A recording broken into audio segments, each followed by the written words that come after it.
Remember I said with the last words on my lips, I am a revolutionary.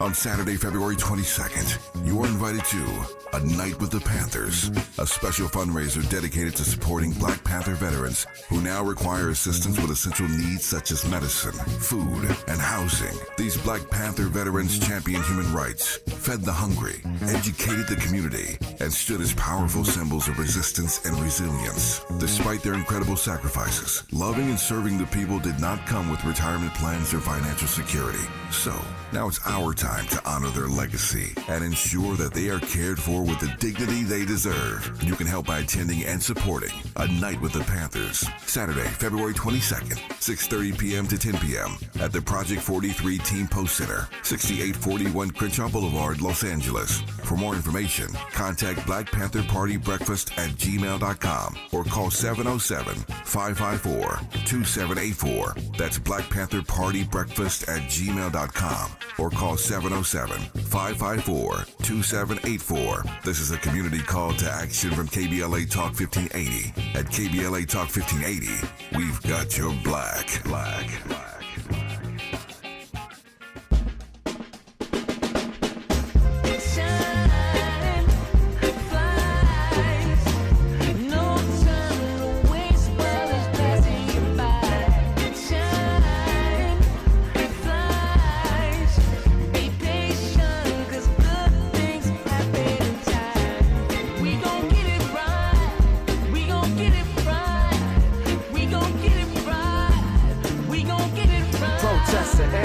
Yes, we chanting a movement of people. It's like we dancing to the ministry of. It's the energy of, in memory of them that we love. The trinity of the people, the peace, the power, the truth. We speak the power's even louder. We can say it blacker, we can say it prouder. A woman vice president that went to Howard. Now we talk helping black businesses, and our differences is magnificent. Bringing light to the poor and where the prisoners is. I was told good life is where forgiveness lives. The ascension is to leave what's left behind and feed the seeds with deeds that bless the mind. Caress the mind and question justifying. With you and God in time, our best align.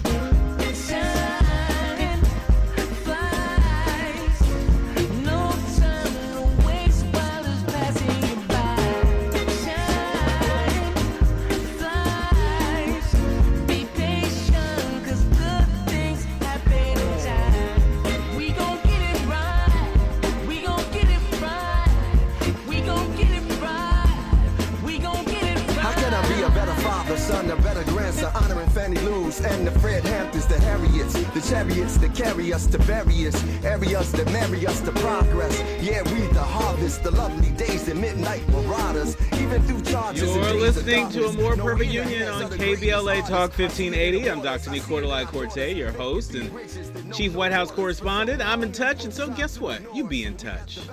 Follow me on all the social media platforms at Dr. Nicordelai. Just type in Dr. Niq. DRNIIQ. It's just that simple. And boom, bam, boom. I pop right on up. Also, be sure to download the KBLA app to listen to us live or on demand, or simply tell Alexa to play KBLA Talk 1580. And there we are for your listening pleasure. Also, subscribe to A More Perfect Union podcast powered by KBLA Talk 1580, the only Black-owned and operated talk station west of the Mississippi. Now, you all hear me talk about toggling back and forth between Washington, D.C. and L.A. all the time. I have done that direct flight to Washington National Airport a million times. And so, like so many of you, I am pained to see the devastation there with the plane crash that left no survivors. And so I'm thinking a lot about those families, as I'm sure you are. I'm thinking a lot about folks in D.C. that are in shock with what happened. The Washington plane crash has also given way to a lot of questions. A lot of questions are arising, particularly over the understaffing at the control tower. The Guardian is reporting that the collision just yesterday between an American Airlines jet and a U.S. military helicopter near Washington, D.C., killed all 67 people. All 67 people on board were killed. Both aircraft and sparked questions over whether understaffing in an air traffic control tower played a role in the United States' worst aviation disaster in years. As it approached Reagan National Airport around 9 p.m., the American Eagle Flight 5342 collided with the U.S. Army Black Hawk helicopter, plunging wreckage of the two aircraft into the icy Potomac River and killing all aboard. But preliminary investigation by the FAA found that staffing at the Reagan National Airport's control tower on Wednesday evening was, quotes, not normal for the time of day and volume of traffic. That's according to the New York Times. The airport is one of three serving D.C. and, like many airports nationwide, has struggled to properly staff its control tower. The understaffing led to a single controller handling both arrivals and departures at the airport and also managing helicopter traffic, a job usually handled by two people, as reported by the New York Times. And so, we're not jumping to conclusions. I think there's still a lot of facts to collect here. As of airtime today, the black box has not been recovered yet. But this is an important question that needs to be answered. What role did staffing and the lack thereof play in this tragedy? The crash was the first national tragedy to strike since President Trump was inaugurated last week. And at a White House press conference, the new president oscillated between consoling the nation and seizing on the deaths for political gain. We'll talk a little bit more about that later. But in other news, speaking of Trump, do you have an EV vehicle, perhaps? You have an electric vehicle? Do you know anybody with an electric vehicle? If so, you may want to pay attention to this. Trump's pulling a U-turn on EVs, but not much has changed yet. NPR is reporting that in the summer of 2021, before an array of union-made electric vehicles parked by the White House, then President Joe Biden announced that he was setting an ambitious target. Remember this? He said by the year 2030, 50% of new vehicles sold in the U.S. would be battery powered. There's no turning back. That's what then President Biden vowed before taking a joyride in a plug-in electric Jeep. Now, President Trump is trying to turn back, saying, quotes, we will revoke the electric vehicle mandate, saving our auto industry and keeping his sacred pledge to our great American auto workers. That's what he said in his inaugural address. He went on to say, in other words, you'll be able to buy the car of your choice. One of the first acts in office was to revoke Biden's 50% EV target. That target was never enforceable on its own. It served as a signpost for other policies that would have more tangible effects. But Trump removing the target doesn't change anything right now. Consumer tax credits are still available. State mandates and federal emissions rules are still in place. That's because an executive action on its own can't undo or overwrite laws. And so pay attention to that. A lot of these executive orders have been signed. There's been a lot of headlines about these executive orders, but everything that glitters ain't gold, right? And so, in other words, executive action on its own, generally speaking, can't undo or overwrite laws. And so for those of you that may be thinking about, am I going to get an EV vehicle now? Am I going to wait to see, what the landscape is shaping up to be, considering the change in leadership in the White House? Hopefully this story provides you with a little bit of clarity. Moving along, today in Washington, very busy day on Capitol Hill. struggling with your nomination. That's what one of the senators said. There are several takeaways we have for you regarding RFK Jr. and Tulsi Gabbard and Patel's testimony before the United States Senate. 3 of President Trump's nominees for top jobs in his administration, they faced some pretty tough questions from Democrats during the Senate confirmation hearing today. 2 of them were also grilled by some Republicans, highlighting concerns in Trump's own party about some of his unorthodox picks.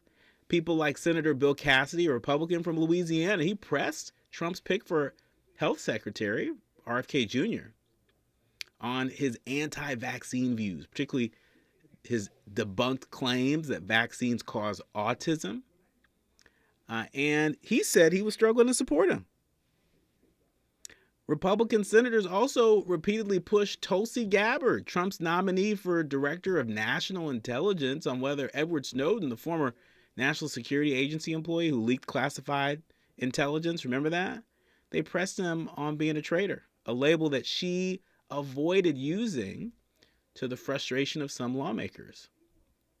And then there was Trump's nominee for FBI Director, Kash Patel, who said he disagreed with the president's decision to grant clemency to his supporters who assaulted police officers during the U.S. Capitol riot on January 6, 2021. Meanwhile, the Senate committee advanced Russell Vought, Trump's nominee to lead the Office of Management and Budget, who's been embroiled in a controversy over pausing federal funding. He also has connections to Project 2025.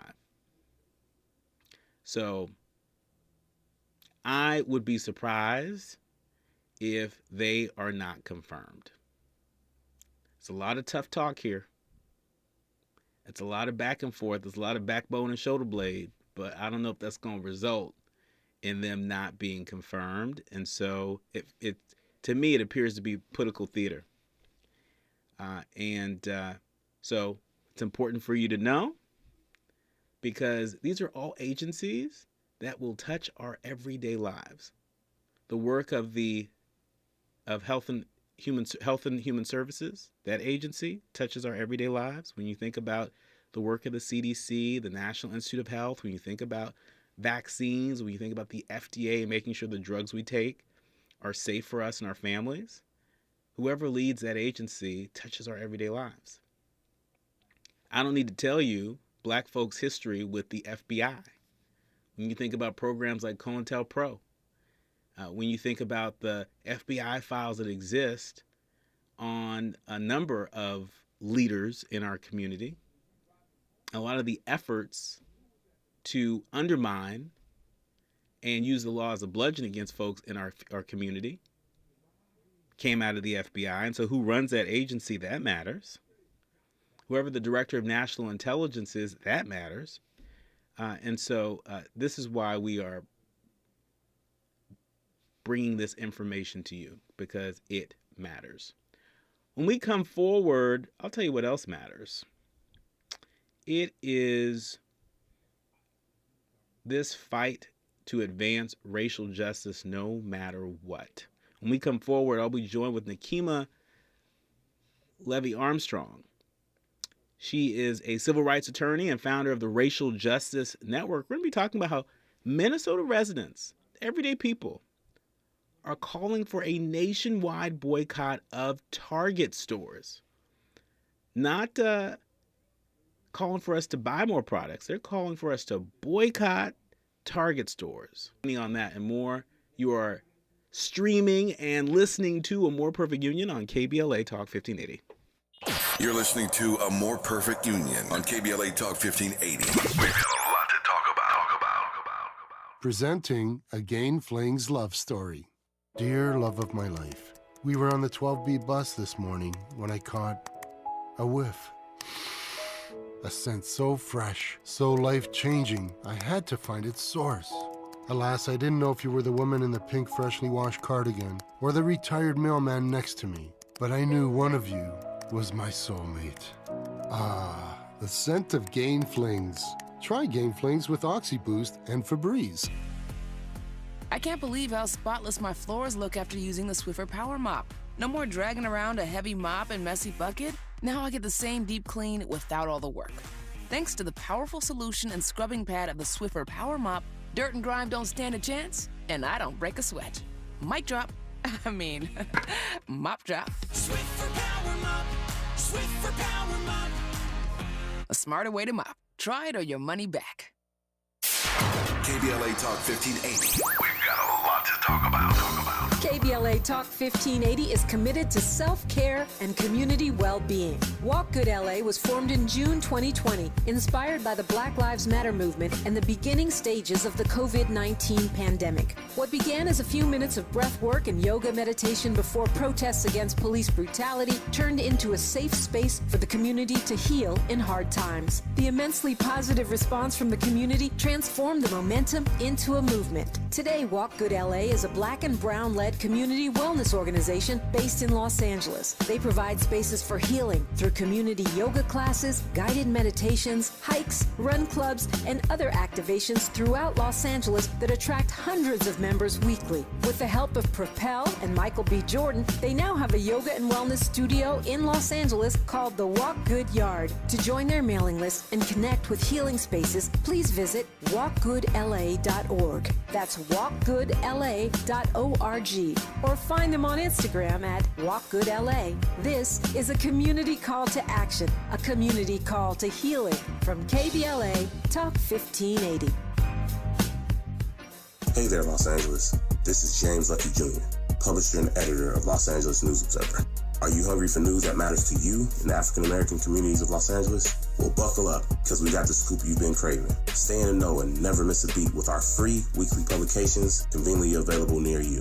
Or hop on the digital wave and become an exclusive subscriber at OGNSC.com. Don't forget to join the party on Instagram and Twitter at OGNSCINC for behind-the-scenes access and sizzling updates. No more FOMO. Let's stay informed, connected, and empowered together. Hit me! National news The Consequence. Informed opinion. And analysis beyond the headlines. You're listening to A More Perfect Union on KBLA Talk 1580. You are listening to and streaming A More Perfect Union on KBLA Talk 1580. I'm Dr. Nicordelai Corte, and a lot of headlines have been swirling around boycotting Target. A lot of folks really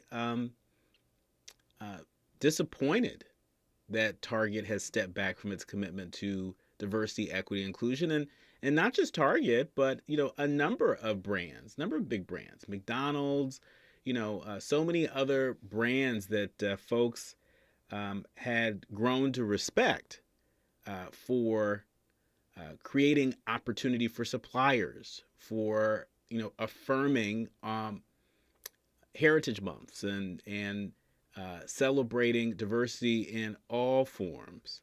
And Target seems to be stepping back from that. And to give us a closer look at that, and more importantly, the response from just ordinary people. We've been talking about, folks like Tabitha Brown, among others, sort of stepping forward and respecting differences of opinion, but encouraging people to not, leave some of these Black-owned suppliers and Black-owned products on the shelf. But here to help us make sense out of this, Nekima Levy-Armstrong. She's a civil rights attorney and founder of the Racial Justice Network. Nekima, welcome to the show. Thank you for having me. Well, thank you for being here. And so set the table for us. Minnesota residents are calling for a nationwide boycott of Target stores. You just heard me sort of, orient people to what's been happening, at least in the news headlines of late. Why boycott Target as opposed to, some other organized action? Why boycott? Well, I think that it's important for us to boycott to send a message that we are not going to spend our Black dollars where we are not welcomed and supported. And for a company like Target to make the decision to roll back its diversity, equity, and inclusion policies and initiatives and investments is unconscionable. Target has enjoyed a reputation as a beloved company in the state of Minnesota, and they made significant commitments in the aftermath of the Minneapolis police killing of George Floyd. And so now, under the Trump regime, Target has made the decision that they no longer have to focus on diversity, equity, and inclusion. They've made a decision to rebrand some of their work under belonging.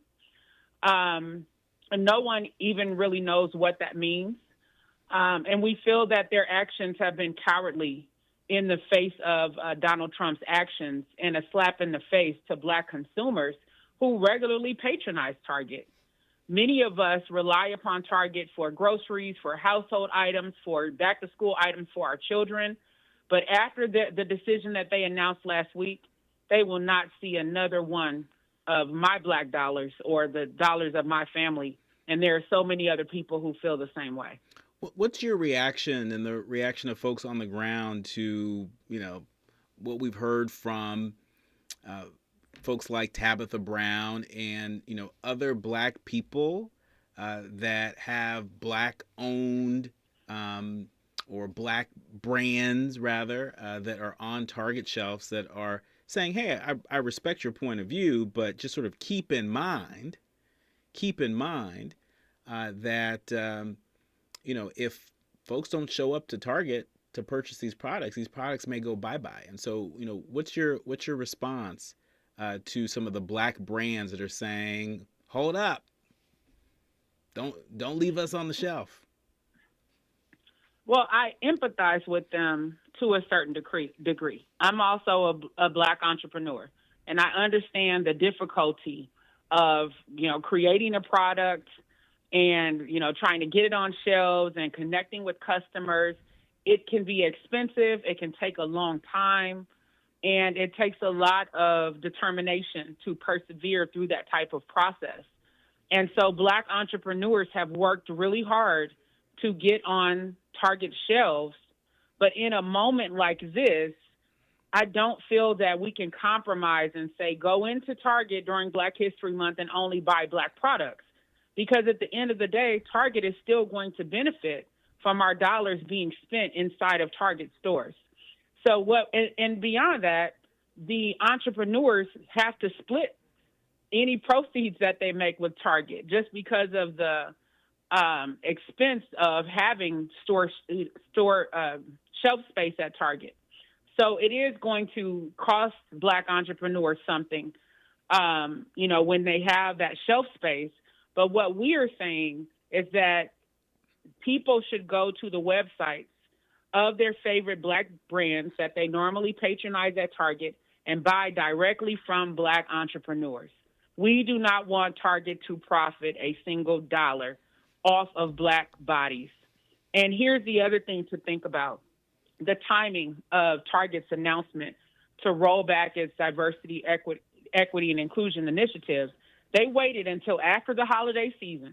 So after all of us had bought toys and gifts and all the things that we needed to celebrate during the holidays, and 1 week before Black History Month, which is generally a time in which Black folks go to Target to celebrate and purchase from their favorite Black brands. There's usually really nice displays and new products that are out. So it's a time of excitement for the Black community when we get to the point of Black History Month. And so from my perspective, it was disrespectful to those Black brands for Target to make this announcement 1 week before Black History Month. I do not feel that that was a coincidence. And even if it was a coincidence, the bottom line is that it was inconsiderate of them to make this decision. And beyond that, they didn't prep Black brands for their announcement. They didn't give them a heads up. Those Black brands found out the same time as the rest of this country that Target was making such a significant decision regarding their diversity, equity, and inclusion initiatives. So from my perspective, that feels very disrespectful to those Black brands that are in Target. And we're not going to rubber stamp and affirm that disrespect by going into Target stores to buy from Black brands simply because it's Black History Month.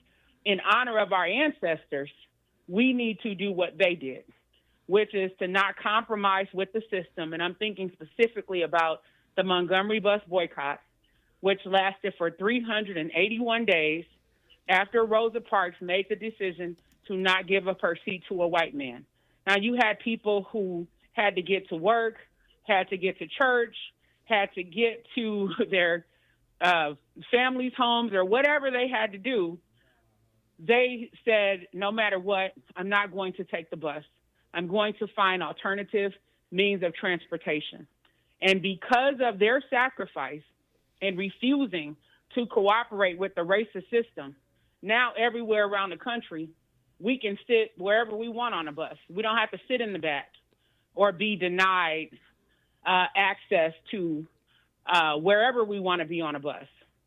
And so in honor of our ancestors and the fact that February 1st is Black History Month, we need to do what they did and not compromise.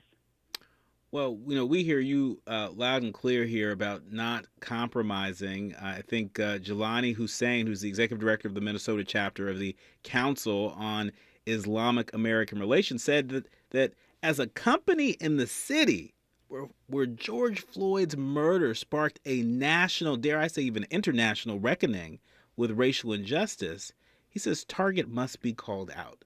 Target must be called out. And so for folks who are wondering, well, why is Target catching so much heat? It's part of it is because Target is at the epicenter of what had been an inflection point in the work of racial justice in this country. When we come forward, I want to ask you sort of where do we go from here in this current environment?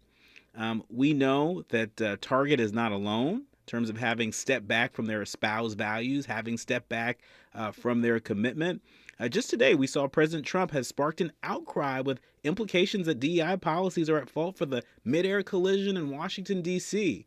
When we come forward, I'm going to get Nakima Levy-Armstrong's take on that and more. You are listening to and streaming A More Perfect Union on KBLA Talk 1580. And by the way, whatever folks are saying in your group chat, we want you to put it in the chat. For those of you that are streaming live on YouTube, we want you to weigh in on this. What's your thoughts on the Target boycott? Are you going to be boycotting Target? We want to hear from you. You're listening to A More Perfect Union on KBLA Talk 1580. If you're looking to be engaged, enlightened, and empowered about issues related to national politics, elections, identity, culture change, and social justice, you've tuned into the right place. A More Perfect Union continues when we come forward. Have we lost our way tonight? Have we lost our hope to sorrow?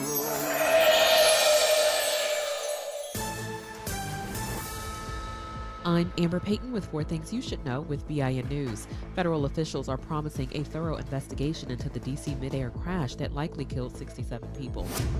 President Trump says air travel safety standards were lowered during previous administrations. He criticized former Presidents Obama and Biden for putting politics first. Trump went on to claim DEI policies lowered the standards for air traffic controllers. Los Angeles public property suffered $350 million in wildfire damage, mostly from the Palisades fire. Eaton fire damage affecting Los Angeles County and the predominantly black neighborhood of Altadena, as well as Pasadena, will be counted separately. And funeral services for Richmond, Virginia's first black mayor, Henry L. Marsh III, are set for Saturday, the first day of Black History Month. The political trailblazer and former Virginia senator passed away on January 24th at 91. I'm Amber Payton on the Black Information Network, your home for Black News First. Agora Hills 101 southbound slowing down away from Chesborough in stretches all the way into downtown Los Angeles. Very tough as you make your way out of Pasadena. 210 eastbound from Lincoln. Delays and stretches to Foothill Boulevard. Orange on the 57 northbound. That drive slows from Orangewood. You remain on the brakes and pretty much all the way to the 60. Very tough on the 15. Both directions in Ontario between the 60 and the 10. Also the Cajon Pass 15 northbound loading up at the 215 merge. Looking better past Kenwood. If you were self-employed or a 1099 contractor and missed work because you had COVID or cared for an immediate family member with COVID in 2021, you may qualify for up to $32,000 for the Sick and Family Leave Credit. Visit taxcreditnow.com. This is the KBLA Sports Minute with Ray Richardson. Two significant streaks are on the line for the USC women's basketball team when they host Minnesota tonight at the Galen Center. USC, ranked 4th in the country, has won 14 straight games and 8 straight at home. 7 p.m. tip-off tonight. If you're streaming at home, you can catch the game live on the Peacock channel. Congratulations to UCLA legend Reggie Miller.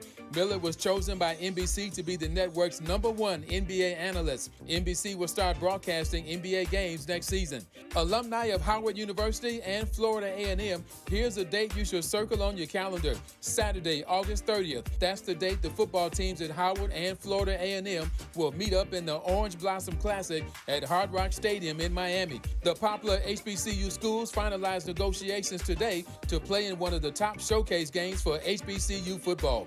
No debates, no speculation, just the info you need. That's your KBLA Sports Minute. I'm Ray Richardson on KBLA Talk 1580.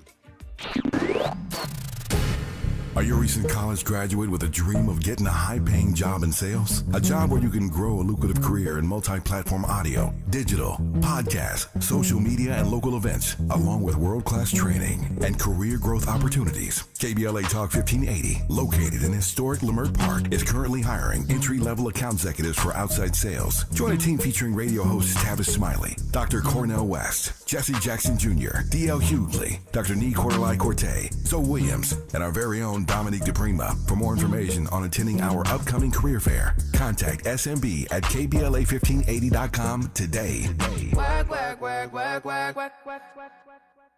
This is the story of the one who, as a maintenance specialist for a historic high-rise, knows that vintage charm historically needs constant attention.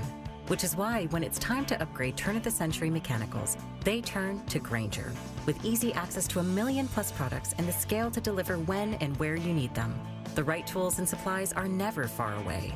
So the one can keep that vintage building running like new. Call, click Grainger.com, or just stop by. Grainger, for the ones who get it done. You say you never give in to a meltdown and never fill your feed with kid photos. You say you'd never put a pacifier in your mouth to clean it and never let them run wild through the grocery store. So when you say you'd never let them get into a car without you there, know it can happen. 1 in 4 hot car deaths happen when a kid gets into an unlocked car and can't get out. Never happens. Before you leave the car, always stop, look, lock. Brought to you by NHTSA and the Ad Council. KBLA Talk 1580. We've got a lot to talk about. KBLA Talk 1580 reminds you that we keep us safe. The Live Your Life organization mentors young women, helping them break negative mindsets and see beyond their surroundings. Through career exposure and hands-on training, they're encouraged to think big, stay focused, and make positive choices. Founded by Nikisha Mama Boo Smith, who transformed her life to become a community leader. Live Your Life is changing lives, but they need your help. They're raising funds to keep their new building open and expand their program. Your donations will support food, clothes, hygiene products, and holiday giveaways. Visit liveyourlife32.com. That's LIVEYOLIFE32.com to help today. This is a community call to action from KBLA Talk 1580. Now back to building a more perfect union on KBLA Talk 1580. You're listening to and streaming A More Perfect Union on KBLA Talk 1580. I'm Dr. Nee Cordelai Corte, and really delighted to be in conversation today with a leader on the front lines, Nekima Levi Armstrong is a civil rights attorney and founder of the Racial Justice Network. She's among a number of folks on the ground in Minnesota calling for a nationwide boycott of Target stores. Of course, today, President Trump's remarks, really his passive-aggressive remarks, if we want to be honest, his remarks really pulled focus away from the victims of the D.C. crash and attempted to belie malign the folks that are engaged in the fight to protect and preserve diversity, equity, and inclusion, that are to advance racial justice. Nikema, what did you make of the president's remarks today on DEI? I thought the president's remarks were truly asinine and nonsensical.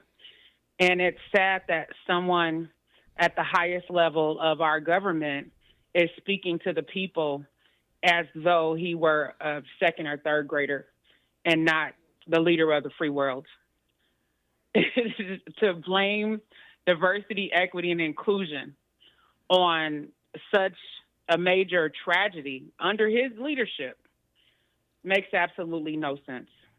And it's important to note that, President Trump spent a considerable amount of time discussing the Federal Aviation Administration's DEI initiatives, particularly under President Biden and President Obama. He cited the FAA's acknowledgement of the underemployment of employees with disabilities. And, a week before he took office, he said that the FAA website said that, quote, people with severe disabilities are the most underrepresented segment of the workforce, and that they want them to be air traffic controllers. He said, I don't think so. And so, this is somebody who, is not for DEI in any form, whether it is, supporting the interests of Black folks, of women, of LGBTQ folks, and people who are disabled, all of which happen to be folks that Target had proudly stepped up to support. And so, Nikema, isn't this part of the reason why folks are a little bit more upset with Target? It's because Target was a bit more of a standard bearer when it came to diversity, equity, and inclusion, no? Well, on some level, yes. So Target had a history of having more progressive policies and investment in communities of color and initiatives that promoted diversity. However, there is another side to Target, which we talked about today during the press conference, and that includes Target having a longstanding surveillance program that has had a disparate impact on people of color and was used to train law enforcement officers here in Minnesota. There was also a report that came out last year by one of our media outlets called Unicorn Riot, which tied Target's funding to some of the initiatives in the Hennepin County Attorney's Office, including when now Senator Amy Klobuchar was the Hennepin County Attorney, that actually led to disproportionate impacts to Black youth. So in other words, we have young Black men who were incarcerated during that time, and some of those young men were actually innocent. Some have since been released from prison thanks to some of the more progressive policies of the new county attorney. So Target has had, I would say, a mixed history with regard to diversity, equity, and inclusion, and also its connection to surveillance and law enforcement and even trespassing Black people at disproportionate rates from their stores. So I think part of why people are more upset at Target, at least here in Minnesota, is because of the fact that Target is in the location, the headquarters is in the location where, we had a worldwide uprising, as you mentioned earlier, in the aftermath of George Floyd being killed. Now, many folks may not know that our movement for police accountability and racial justice began at least 6 or 7 years before George Floyd was killed. So we were marching and demonstrating and shutting things down and showing up in the halls of power and demanding racial justice and accountability right in the heart of Target's headquarters, right, which is downtown Minneapolis. So Target knows the problems that communities of color experience here and the racial disproportionality and inequality.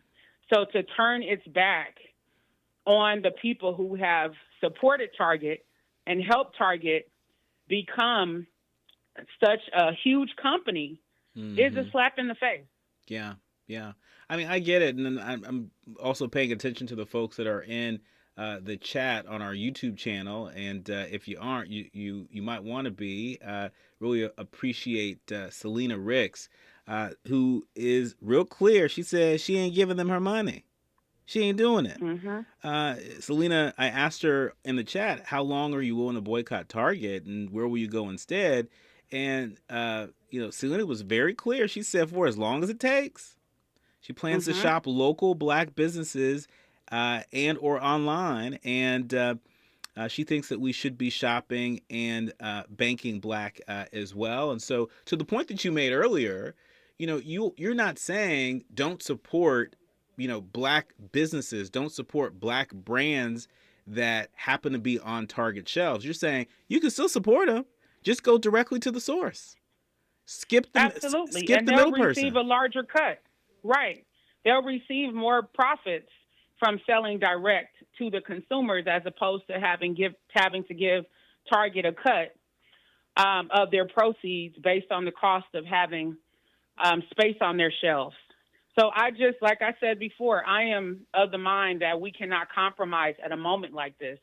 We would be sending Target a message that we're only half serious. Well, and when it comes to fighting for racial justice, we have to be all in. Yeah, we have to be all in. And there's another question in the chat. Terry Tari asks, how do people know whether companies know whether it's a Black, white, Asian, Latino, Middle Eastern, Jewish consumer, I assume. There are a lot of analytics that they get on our purchases as consumers. There's a lot of marketing that goes into getting us not just in the store, but as you walk around Target, things are displayed in a certain way depending on which Target stores you go to and what neighborhoods, right? They know their audience. They know how to engage consumers and get you to leave those dollars at their door. And so, that's why this is a little bit of a shell game, because as much as people may be stepping back from diversity, equity, and inclusion, it's in some ways been baked into their business, right? Call it what you want to, right? Micro targeting, multicultural marketing, right? We know that the country's demographics are shifting. The consumer demographics are shifting. Attitudes and behaviors are shifting. And, there are some companies that are going to shift along with where consumers are going. And there are those that want to ice us in the past, right? And so what is your closing argument to companies that are peers to Target that may be considering taking similar steps to Target, maybe considering taking a step back from their commitment to diversity, equity, and inclusion? I'm going to give you a chance to answer that. When we come forward, it's time for the quiet part out loud. Nakima is going to stick around. You are listening to and streaming A More Perfect Union on KBLA Talk 1580. Striving to make America a nation as good as its promise. This is A More Perfect Union on KBLA Talk 1580. We've got a lot to talk about. You say you never give in to a meltdown and never fill your feed with kid photos. You say you'd never put a pacifier in your mouth to clean it and never let them run wild through the grocery store. So when you say you'd never let them get into a car without you there, no, it can happen. 1 in 4 hot car deaths happen when a kid gets into an unlocked car and can't get out. Never happens. Before you leave the car, always stop, look, lock. Brought to you by NHTSA and the Ad Council. This is a story of the one. As a maintenance specialist for university housing, he knows college students can major in wear and tear. Plus, housing so many students doesn't leave a lot of room to house all the supplies he needs. That's where Grainger comes in. With over 1 million industrial-grade products and fast, dependable delivery, Grainger carries the quality products he needs so he doesn't have to. From a new door hinge to a whole new faucet. Call, click Grainger.com, or just stop by. Grainger, for the ones who get it done. KBLA Talk 1580. We've got a lot to talk about. Imagine a Los Angeles where everyone can thrive, where communities have access to the resources they need to succeed. That's the vision of Detours Mentoring Group, Inc. They're dedicated to improving life in LA County by providing educational support, employment assistance, and spaces for community engagement. By 2050, they want LA to be the best place to connect, create, learn, live, and play. They're working toward an education system that's well-resourced and culturally responsive, becoming a hub for artists and innovators, and making sure everyone has access to healthy food, quality healthcare, and safe housing. It's about building a future where we all have the chance to succeed. We invite you to learn more about their mission and get involved with Detours Mentoring Group, Inc. This is a community call to action from KBLA Talk 1580.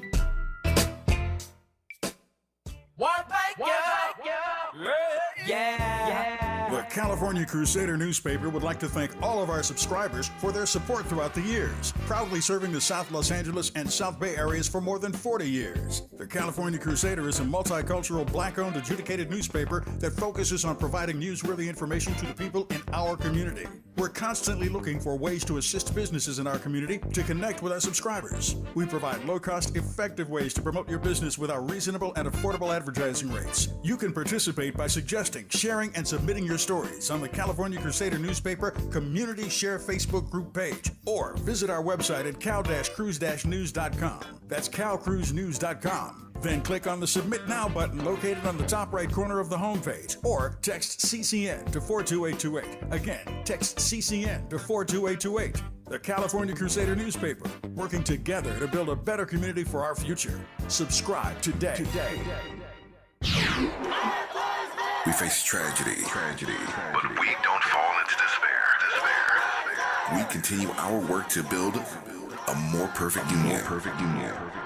You are listening to and streaming A More Perfect Union on KBLA Talk 1580. I'm Dr. Nicordelai Corte, and have really been enjoying this critically important conversation with a leader on the front lines, Nekima Levi Armstrong. She's a civil rights attorney and founder of the Racial Justice Network.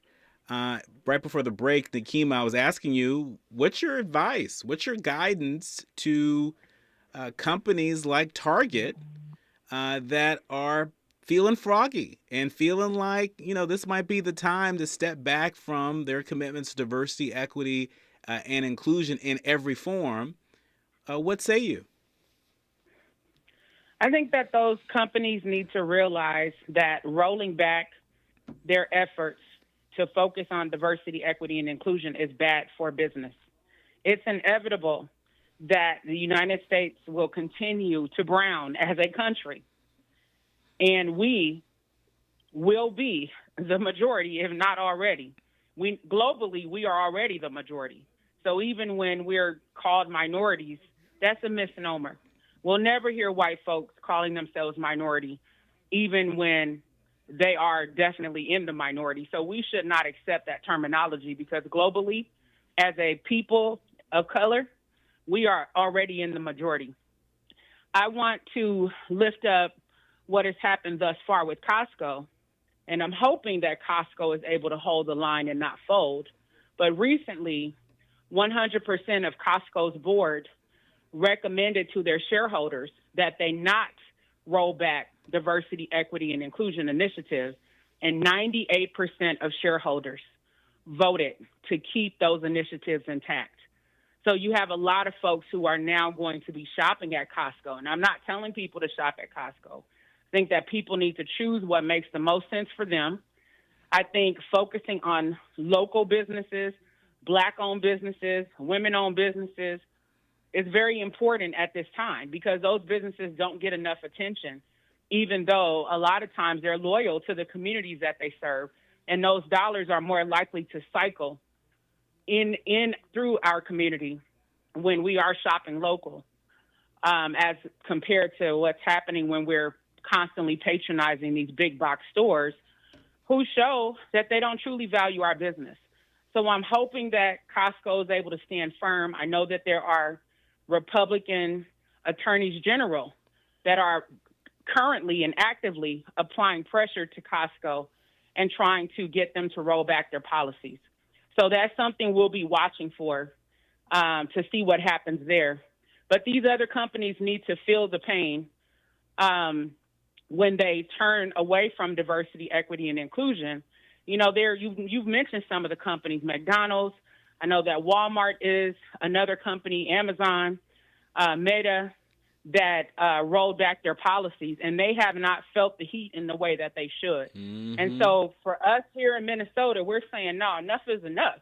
You're now on our turf, and we're not going to let this slide.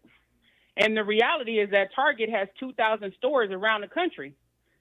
So they will feel the impact if people join this national boycott and decide to no longer spend there. They're going to have to do something.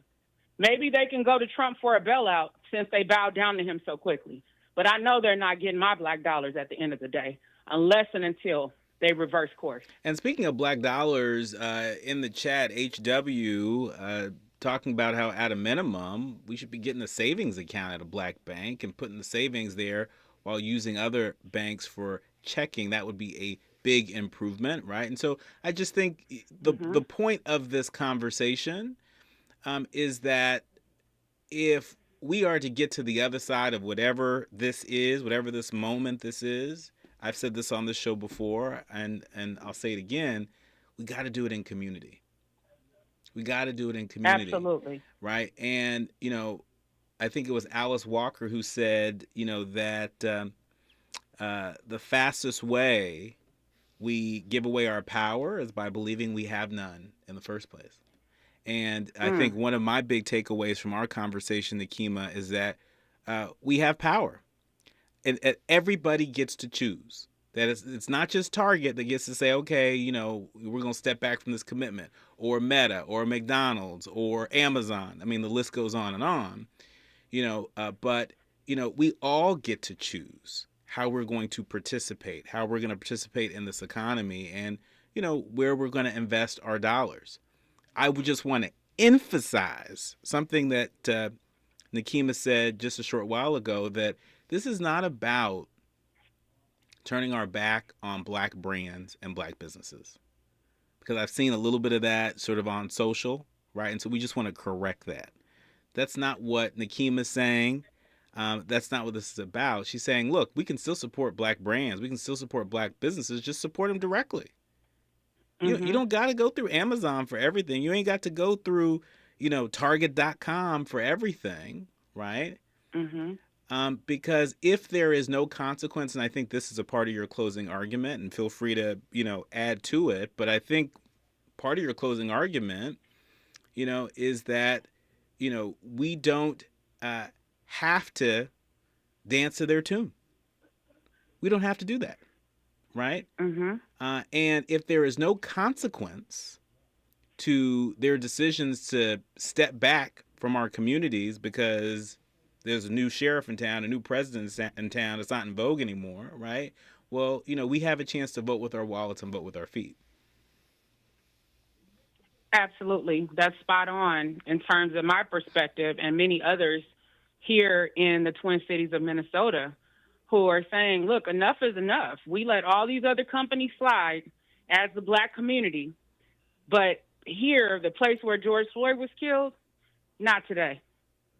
That's how we got to the point where there was a global uprising, because we had been fighting long before George Floyd was killed, trying to get them to change the laws and the policies. And we were persistent, whether we had to march in blizzards, whether we had to deal with rubber bullets and tear gas, we continued to show up consistently. So that's what it's going to take, us as a people making up our minds that we are not going to tolerate this disrespect. We are not going to have our humanity diminished because of who is in the White House. And we are going to stand on the shoulders of those who came before us and who have already taught us the way. It's up to us to follow those lessons, and that's what I plan to do. Nikema, how can people be a part of the work that you're doing on the ground in Minnesota, the work that the Racial Justice Network is doing inside and outside of Minnesota? Where can people go to tap in and be a part of what you're building? So people are welcome to follow me on Facebook, where I post about these issues. We had a huge dialogue over the weekend with Minnesota residents, and many of them expressed their anger and outrage at Target, saying that they had cut up their red cards and they weren't going to shop there anymore. And then we talked about taking collective action. And so that's how we got to the point of deciding on a national boycott. So people can follow my Facebook page. They can also follow Black Lives Matter Minnesota. They are a partner with us in this work. We have a Racial Justice Network page as well, and Care Minnesota. And we are also partnering with national organizations that are going to help push this boycott and also get the word out to their constituents. So you will see more to come. But right now, everyone should know, if they agree that what Target has done is unacceptable and unconscionable, that they can participate first and foremost by deciding not to shop there and finding other places to invest their dollars, including and especially Black-owned businesses and local businesses. And also Black banks and credit unions, as Selena, one of our leaders, learners, and listeners online, has said, Black banks and credit unions, they need our dollars, and so we should support them because they support a lot of businesses in need of capital. And really, in our remaining minute, Nakeem, I just want to put a finer point on this because I know this has also been raised, this point's been raised. You know, what's the difference with, Target not boycotting and with basically boycotting Target versus just shopping Black brands? Again, I think as I understand it from your vantage point, Target is the middle person. And as the middle person, Target takes a cut out of, every product that is on their shelf, every product that is in their store. And so if you cut Target out of the equation, it's actually a larger share to Black brands and Black businesses, no? Absolutely. And that larger share can lead to more jobs and more buying power for those businesses. If I think about Tabitha Brown's company, for example, during her video, she said she had been on Target shelves for 5 years, and she has been very successful. And my hope would have been that within that 5 years, she could have used some of her power and her resources to build a stronger infrastructure outside of Target so that it didn't come to this. But I'm hoping that this is a wake-up call for those Black brands to figure out how to secure themselves. Because at any point in time, Target could have decided, hey, as part of us rolling back DEI, we're going to take these brands off the shelves. Because who's there to hold them accountable? They can do that tomorrow if they wanted to. Right? And so we need to understand that there's not any security for these businesses simply because they have secured shelf space at Target. Well, our thanks to Nakima Levi Armstrong. We appreciate you and everything that you do, and want to encourage people to tap into the work that she's leading. Please come back again soon. Thank you so much for having me. This was an awesome conversation. Thank you for being here. When we come forward, Lee Smiley is joining us, the president of the Institute for Diversity Certification. We're going to continue this conversation with diversity, equity, inclusion at a crossroads. What's next in the future of diversity, equity, and inclusion, which is being tested like never before? You're listening to A More Perfect Union on KBLA Talk 1580. More when we come forward. KBLA 1580 Santa Monica. I'm Amber Payton with 4 Things You Should Know with BIN News. President Trump is confirming no survivors in last night's D.C. plane crash, which likely killed 67 people. He called it a national tragedy and vowed to prevent future incidents. The crash occurred over the Potomac around 9 p.m. An internal report found the on-duty controller was handling a 2-person job during the